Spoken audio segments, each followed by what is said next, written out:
ภายหลังของประชุมสมัยวิสามัญเทื่อที่2ของสภาแห่งชาติสุดที่9ได้ดำเนินขึ้นระหว่างวันที่17 วันที่20มีนาคม2025ได้สำเร็จและอัดลงด้วยผลสำเร็จอันจบงามภายหลังดำเนินมาเป็นเวลา4วันท่านางอัมไพวรล้อนบุญแพงกรรมการสำรองส่วนกลางพรรคคณะประจำสภาแห่งชาติเลขาธิการสภาแห่งชาติหัวหน้ากองเลขานุการกองประชุมได้แถลงเกี่ยวกับผลสำเร็จของประชุมดังกล่าวโดยการเข้าร่วมของบรรดาสื่อมวลชนและภาคส่วนเกี่ยวข้อง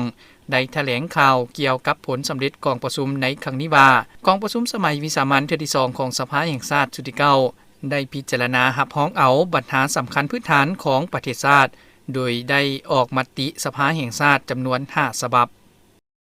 ข้าพเจ้าตั้งนาคณะประจำสภาแห่งชาติทั้งเป็นหัวหน้ากองเลขานุการกองประชุมมีความยินดีและถือเป็นเกียรติแจ้งมายังบรรดาฐานพนักงานทหารตำรวจนักเรียนหูปัญญาชนประชาชนบรรดาเผ่าในทั่วประเทศและพี่น้องชาวลาวที่อาศัยอยู่ต่างประเทศรับทราบเกี่ยวกับผลสำเร็จการดำเนินกองประชุมสมัยวิสามัญเทื่อที่2ของสภาแห่งชาติสุดที่9ดังนี้ได้พิจารณารับรองเอาปัญหาสำคัญพื้นฐานของประเทศชาติโดยได้ออกเป็นมติสภาแห่งชาติจำนวน5ฉบับดังนี้ 1. มติว่าโดยการรับรองเอาการปรับปรุงรัฐธรรมนูญฉบับปี2025 2. มติว่าโดยการรับรองเอากฎหมายว่าโดยการปกครองท้องถิ่นฉบับปรับปรุงปี2025 3. มติว่าโดยการรับรองเอากฎหมายว่าโดยพนักงานรัฐกรฉบับปรับปรุงปี2025 4. มติว่าโดยการรับรองเอาการปรับปรุงกงจักการจัดตั้งของรัฐบาล 5. มติว่าโดยการรับรองเอานโยบายส่งเสริมพิเศษเฉพาะให้ผู้ลงทุนในนิคมอุตสาหกรรมอมตะในนี้ข้าพเจ้าขอแจ้งให้บรรดาฐานใดรับทราบเกี่ยวกับการพิจารณาตกลงของสภาแห่งชาติในการรับรองเอาการปรับปรุงกงจักการจัดตั้งของรัฐบาล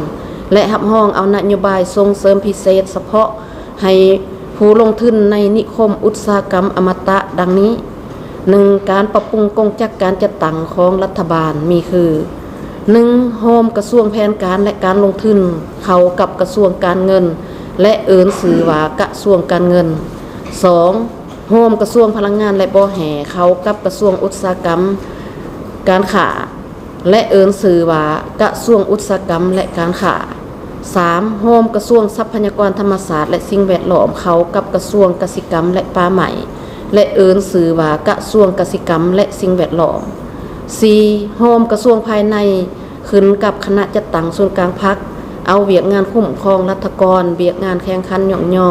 และเวียกงานอื่นที่สอดคล้องกับพระบทบาทของคณะจัดตั้งส่วนกลางพรรคพร้อมทั้งยกย้ายบุคลากรที่เฮ็ดเวียกงานดังกล่าวไปขึ้นกับคณะจัดตั้งส่วนกลางพรรคโอนเวียกปกครองเวียกแผนที่เวียกคุ้มครองมหาภาคด้านศาสนาและเวียกอื่นพร้อมทั้งบุคลากรที่เฮ็ดเวียกดังกล่าวและไปขึ้นกับห้องว่าการสำนักงานนายกรัฐมนตรีและกระทรวงองค์การที่เห็นว่ามีความสอดคล้อง 5. โอนเวียกงานสื่อมวลชนเวียกแถลงข่าวพร้อมทั้งยกย้ายบุคลากรออกจากกระทรวงแถลงข่าววัฒนธรรมและท่องเที่ยวไปขึ้นกับคณะโฆษณาอบรมศูนย์กลางพรรคและเปลี่ยนสื่อกระทรวงแถลงข่าววัฒนธรรมและท่องเที่ยวเป็นสื่อใหม่เอิ้นว่ากระทรวงวัฒนธรรมและท่องเที่ยว 2. นโยบายส่งเสริมพิเศษเฉพาะให้ผู้ลงทุนนิคมอุตสาหกรรมอมตะมีคือยกเว้นอากรกำไรระยะ30 ปีนับแต่มือออกใบอย่างยืนดำเนินกิจการโรงงานสำหรับผู้มาลงทุนภายใน7 ปีทำอิฐและภายหลังดำรัสว่าโดยนิคมอุตสาหกรรมอมตะมีผลศักดิ์สิทธิ์และลงทุนในแขนงการส่งเสริมพิเศษมี4กลุ่มกิจการคือ 1. อุตสาหกรรมปรุงแต่งกสิกรรมที่นำใส่วัตถุดิบภายในเป็นต้นต่อเพื่อส่งออกและส่งใส่ภายใน 2. อุตสาหกรรมผลิตอุปกรณ์ของพลังงานทดแทนรวมทั้งแผงสินส่วนพลังงานแสงอาทิตย์ 3. อุตสาหกรรมผลิตรถยนต์และอะไหล่ 4. อุตสาหกรรมผลิตอุปกรณ์ไฟฟ้าและอิเล็กทรอนิกส์